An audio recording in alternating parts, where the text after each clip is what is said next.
Hello বন্ধুরা, আজকে আমার রান্নাঘরে দেখাবো পুঁই শাক দিয়ে শুটকি মাছের রেসিপি। দেখতে থাকো পুরো ভিডিওটা। তো পুঁই শাকটাকে প্রথমে কেটে সুন্দর করে ধুয়ে নিয়েছি। এইদিকে শুটকি মাছটাকে তেলের মধ্যে দিয়ে ভেজে নিলাম। তো তারপরে দেখুন ওই কড়াইয়ের মধ্যে দিয়ে দেবো আর একটু সরষের তেল দিয়ে দিয়েছি জিরা ফোড়ন, শুকনো লঙ্কা আর রসুন থেতো করা। এখানে কাঁচা লঙ্কা ফাটানো দিয়েছি।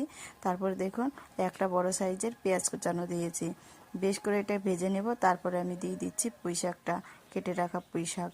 তারপরে স্বাদ মতো লবণ হলুদ দিয়ে দেবো। এখানে মশলা দিচ্ছি আদা, রসুন, জিরে আর শুকনো লঙ্কা বাটা দিয়ে একটু নেড়ে চেড়ে দিব। এইভাবে নেড়ে চেড়ে নিয়ে তারপরে দিয়ে দিচ্ছি শুটকি মাছগুলো। শুটকি মাছ দেওয়ার পর আর একটু নেড়ে চেড়ে নেওয়ার পর আমি দিয়ে দিব সামান্য পরিমাণ জল। জলটা দিয়ে একটু ঢাকনা দিয়ে ঢেকে দিব।